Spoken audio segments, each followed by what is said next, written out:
down in the den. So go tell a friend. The best podcast on earth's about to begin.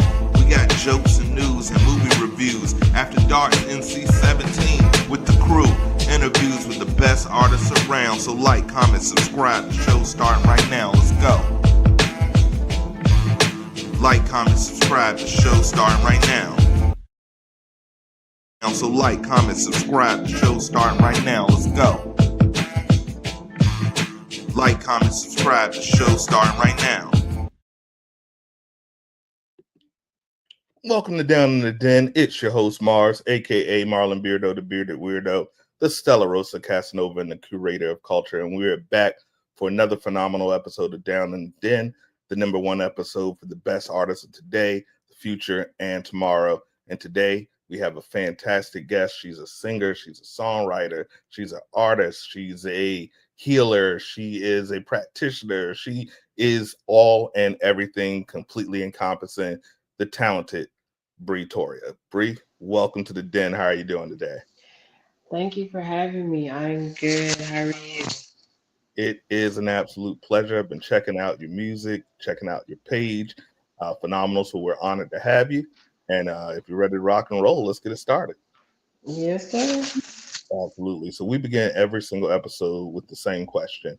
I grew up loving comic books, and one thing that was consistent, every hero had an origin story, and I consider creatives the modern day heroes. So, what was your origin story? What made you decide to take on this life?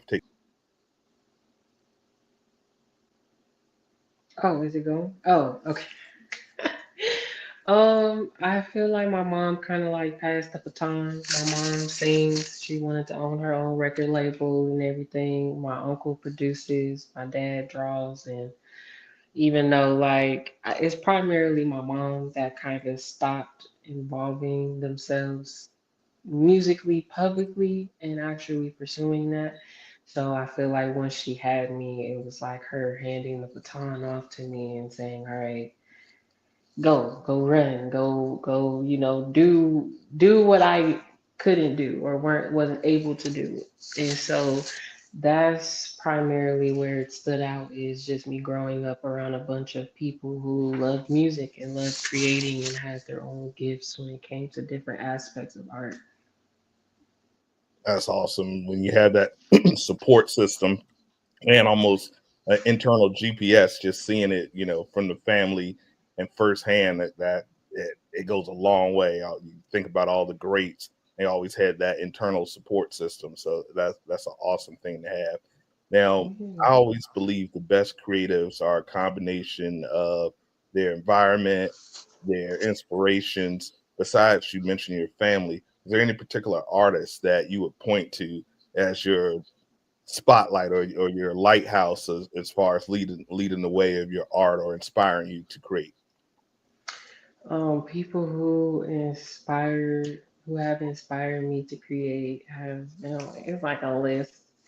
I love Whitney Houston. I love Sade, Anita Baker, her, um, who else? Erica Badu, Jill Scott. Um, I'm saying the only reason why I'm saying this artist is because I feel like when it comes to Erica Badu, especially and Jill Scott, but when it comes to like African American spirituality and Orishas and everything like that, and believing in yourself and feeling like, God is within you and the whole nine is like Jill Scott, Erica Badu, Beyonce, her, like when it comes to like the deeper register. Um, who else? Nina Simone. Nina Ooh, Simone is a big one for me. Um, and that's all that I can think about for real, for real. I'm pretty sure there's like a ton more. I've been listening to a lot of groups, like R&B groups, like Sisterly Voices. Um, sheesh, like so many Black Street Boys, 112, like just like a bunch of groups. And I think I'm like trying to learn how to harmonize with myself. So it's better for me to listen to groups and hear how they were able to like harmonize with each other and like try to like follow that technique. So that's where I'm at right now. you speak my language when you talk about those '90s groups like your 112, Jagged Edge, Jodeci. That's Hmm. right. That's right up my era. If I could hold it. Yeah.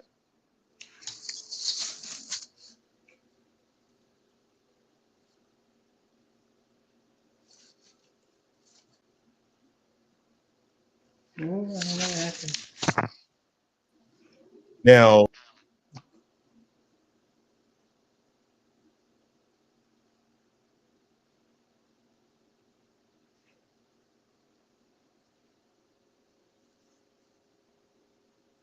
You kind of went blank.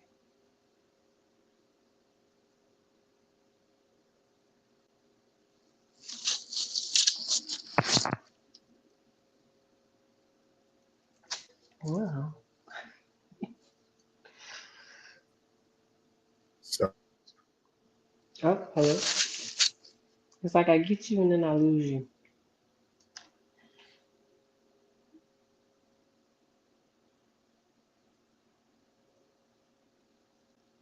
I don't know if that's me or not.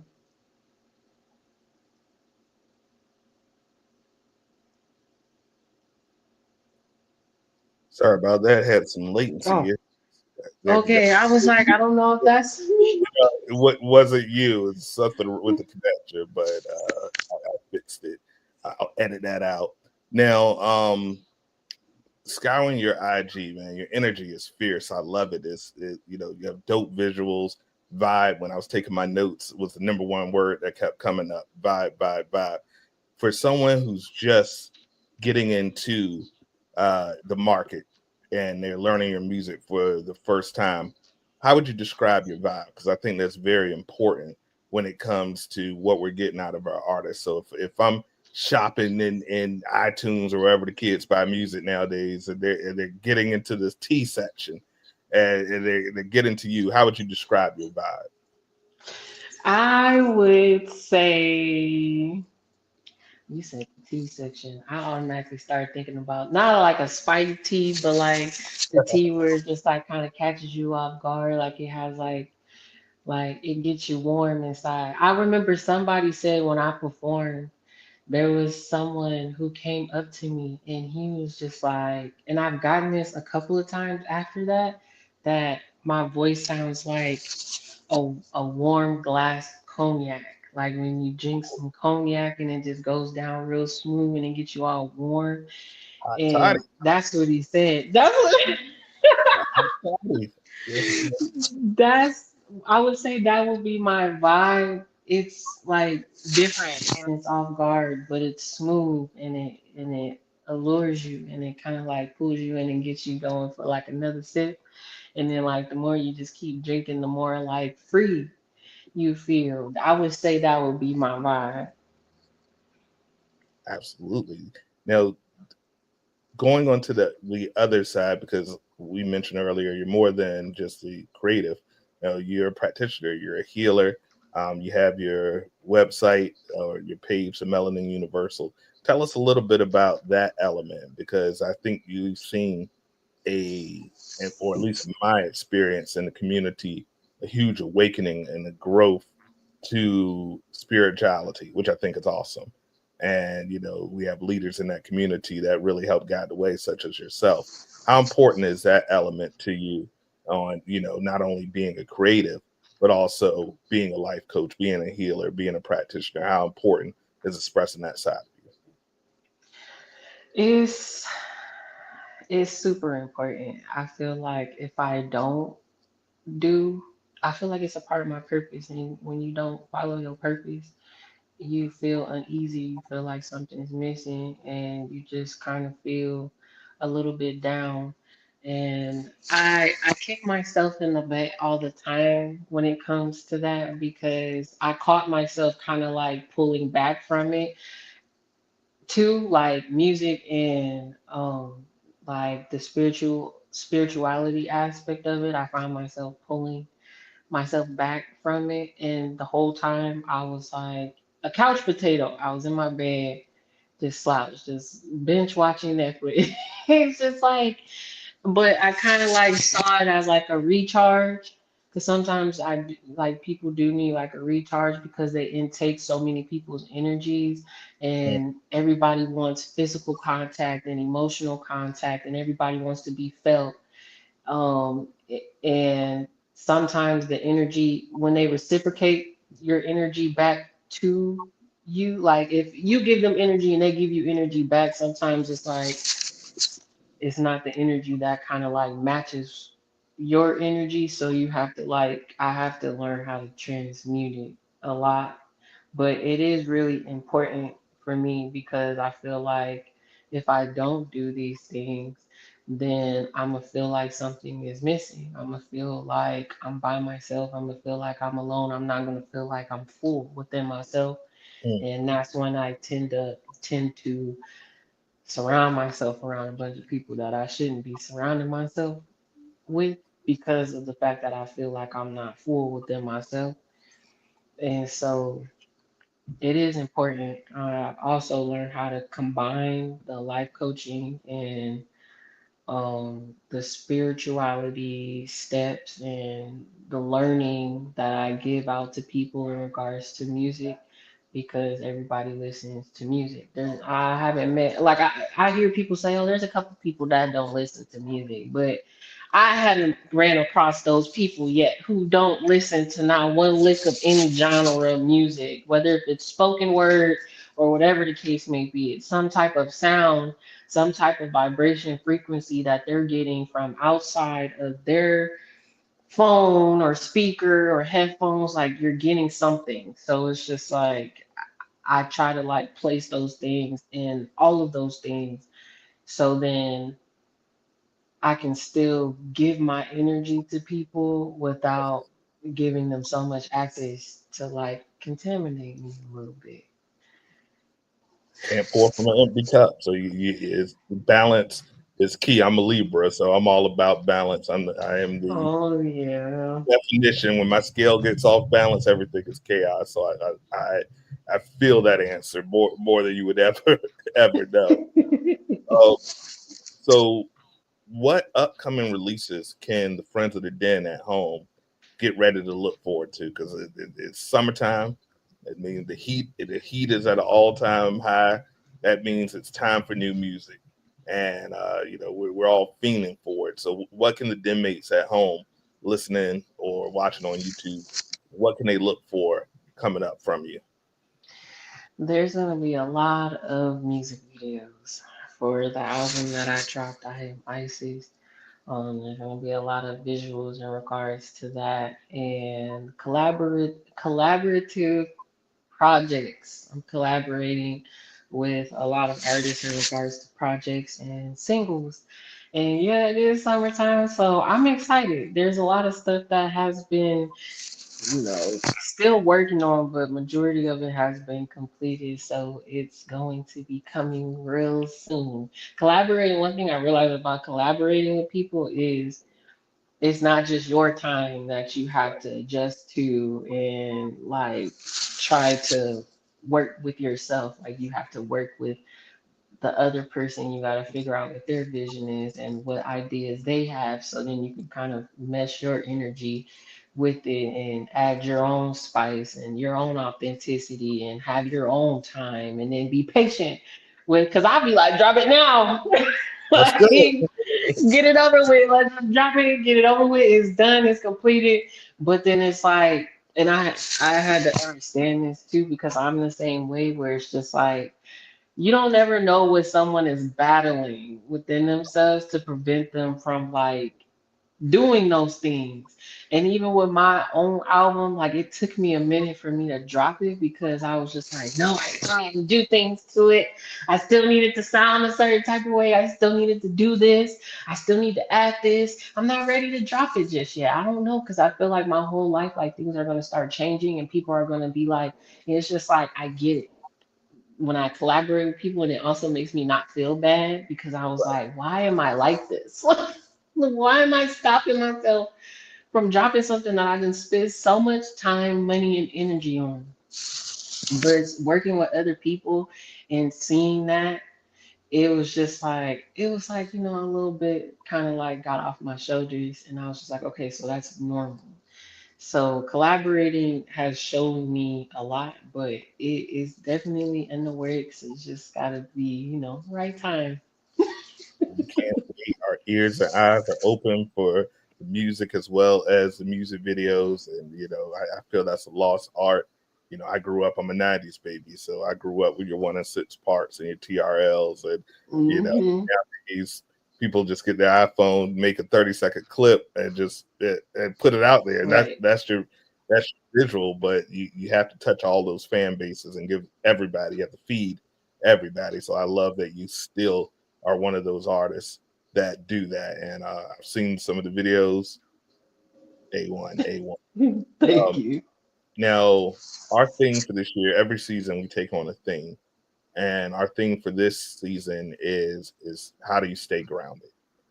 Because the industry itself, a lot of people say, "Oh, the music industry is this, or the entertainment industry is that, or that." And I believe a lot of it is the choices that we make that could lead us to a certain path. And I think one of those keys to make sure you make choices that are true to you and true to your code of ethics is being grounded. So, how do you stay grounded with everything? You're juggling yourself as an artist, as a creator, really as a brand. What keeps you grounded? My babies. That's the best thing. Um, my family keeps me grounded. And when they're not available and it's just me, it's like my my ancestors and my angels, my granny primarily, may her soul rest on. They all keep me grounded. Like they always get me back to it because yeah, life be life and sometimes, but I'm very big on signs and symbols and synchronicities.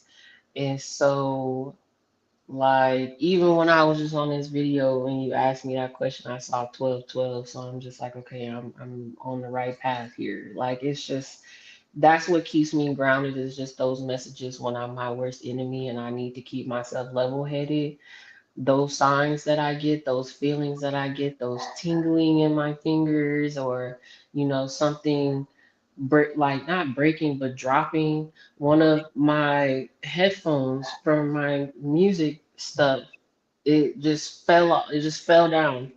Like it fell down a couple of days ago and it was sitting up propped like there was nothing that could have just knocked it over or did anything. There wasn't no wind, like nothing, and it just knocked over.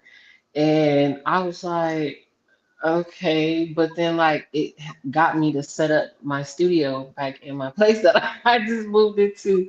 So it's just like it's stuff like that that happens that keeps me grounded and a reminder like I just started something. I can't just like toss it away and act like it's non-existent or that I didn't just do what I just did. I have to keep going. I have to keep going and I have to keep doing it. So by myself is them. When I'm around people, it's those people that I surround myself with, my family that I have created. I love it. And shout out to the ancestors. I have a brother who, crossed the veil be 10 years ago in November. But I swear, I see Sentinel. He was a practical joker anyway. So I Yeah. see Sentinels all the time, usually in form of something embarrassing to me. And I'm like, all right, dude, give, give me a break. This doesn't allow you to just keep me. But, being Yeah. tuned to those Sentinels is something that, if we really open our eyes, you see it as around us all the time. So, listening to those signals and making sure that you adhere to the ancestors is key to making sure that, we're staying in our divine purpose and that we're always in line, even when we get, like you said, we're our worst enemy sometimes. Sometimes you just want to, I say the pandemic made it easy for people like myself that I don't ever have to leave, Yeah. between Netflix and DoorDash. I would never leave if I didn't force myself to be like, oh yeah, there's a whole world out there. Let me get out there. So I understand 100% what you're saying. So we have a little game that we play here at the Den, and it sounds very Saw-like, but I promise you nothing nefarious. So this game is called the Den Cipher, and basically we want to know if you had a genie's lamp. I'm not putting you on the spot. You don't have to sing or anything like that. But if you had a genie's lamp and you can put get one producer, alive or dead, and one artist, alive or dead, to collaborate with you to make your, who is the producer and who is the artist? On some real stuff, I would say Dark Child. I honestly feel like Dark Child, he be like, I was listening to Tony Braxton. Then there's some Michael Jackson songs, and it's Yeah. just like he just be making some bangers. I be like, okay, like yes, but I'll definitely say him or her. Yeah, I'm pretty sure it's a him. Dark Child. Yeah. Um. Yeah, Dark Child's a man for sure. So Yeah. okay, that's your producer, and who's the artist or the singer or Oh,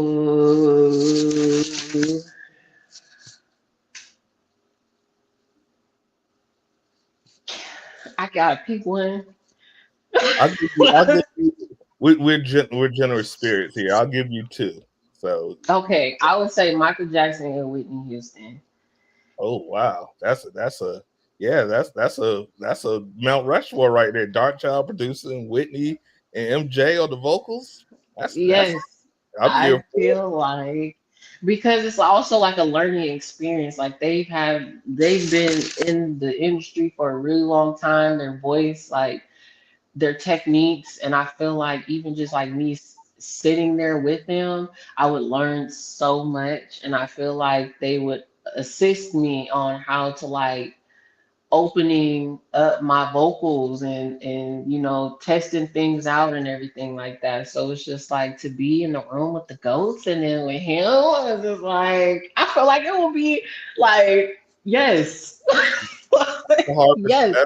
That's 12 years of Harvard education compiled into one session. That's literally getting your PhD in Yes. creativity and art, and was that. Yes. So yeah, I Yes. can't say anything wrong. Those are three incredible answers. A shout out to Dark Child. A lot of people don't know, how essential he was for the late 90s, early 2000s, 2010 Hmm. sound.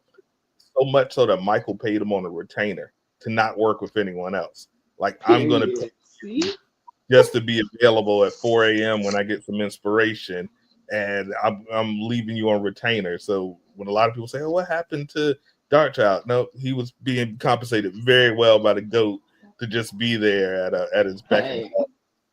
Nice gig if you can get it for sure. Yes. Yes. Now, Yes. Yes. I always ask people, and I hate to live in the world of woulda, coulda, but if you weren't creating music, if you weren't doing what you do as far as a life coach, what do you think you'd be doing right now? Honestly, what was I doing before? I was modeling and trying to, well, at that point, I was modeling and helping other artists with, their wardrobe, their stage presence, and um, it's so crazy. Yeah, before I was helping other artists to to do what I'm doing, but I wasn't doing it at that point. I felt a little bit more comfortable being behind the scenes and front and center. So I was always helping other people do those things until, the universe and God just said no and just wiped everything away. But I would say I would do that. I would help other artists and create a clothing line. I wear my natural hair a lot. So definitely just like try to like collaborate with a lot of other businesses so then I can get my own thing with collaborating with them on hair products or like clothes because I'm tall and I'm built a certain type of way. So it's like collaborating with those people, with those companies would be something that I would do. So I still feel like if I wasn't in the spiritual business or like front and center being a singer or artist, I still feel like I would be involved. Still be involved. Yeah. A lot of studios need help with the natural hair because some of the wigs they give us in these movies. Oh my god! Them Oh my Tyler Perry movies be crazy. I wasn't even going to point them out, but since you said a name, I'm not. I've seen some wigs look about as real as my hat, and I'm like, oh my goodness, they took that wig, especially the cornrows. It's like they Yes. oh, I was like, what? You would have been better off just getting braids yourself. they got way too much money to put people on camera looking like Susie. that. Oh man. Well, I could talk to you forever. I truly enjoyed our conversation. Extremely enlightening. I can't wait to see what this summer, besides the heat that's in the air, the heat that you're going to bring for all of the den mates. Please let the people know exactly where they can find you on social media and any shout outs and anything that you want them to check out immediately. The floor is yours. My name is Bria Torre. You can find my music modeling outside of spiritual aspect on Toria Brie ToriaBrii, and my spiritual Instagram is Melanin Universe. Yes, Melanin, Melanin Universe, Universe. Yup, and a couple other E's. Yep, underscore right there. I have a website, themelaninuniverse.com, and you can search that everywhere. That will be it'll pop up a big galaxy just like this, and have daily affirmations, updated artists, entrepreneurs, producers, everything on there. Um, I'm gonna be starting my tour, so hopefully I'll get to pop out to wherever city anybody sees this at, and chop it up with y'all. Shout out to my family that I've created, my family that's connected to my bloodline. Shout out to my producer, engineer Reason, who's also my uncle. Lyric, who's also engineered a couple of my songs and collaborated with me. And my little fine shit who's helped me with a lot of things mentally, spiritually, and musically. So that's pretty much it. And Destiny. Destiny's my little mini me. So thank you to her. And that's it. Thank you. Shout out to the team and shout out to all the fine shits out there. I'm learning the young kid terminology. I don't feel Fine like that shit. lost. Yeah, I don't feel like the lost uncle anymore. I'm like, what do you call it nowadays? And the balls and That's all what this it's shit. called. I don't know about that one now. Yeah, I I don't just know. learned that one a couple of days ago. I don't want a ball, Coke bottle, maybe not a ball, but that's either near the. But thank you so much. It's been an absolute honor. And I can't wait to see what is in store. Welcome to the DenMate community. We're going to put you in the Thank group chat. We you. have a ton of great artists, producers, singers, songwriters, rappers, directors, creatives, and it's a great networking site. So we're going to add you to that. And once again, Yes. welcome to the family. Welcome to the community. Anytime you have something to promote or you just want to chat about anything, you always have a home here. And guys, thank you so much for tuning in. You know what we ask you to do. If you're watching on YouTube, like, comment, subscribe, and share. If you're listening, just leave a heart or whatever you leave in the comments. Your engagement helps us spread out to the community. And we end every episode the same. It's all about peace, love, unity, and respect. We out of here. Deuces.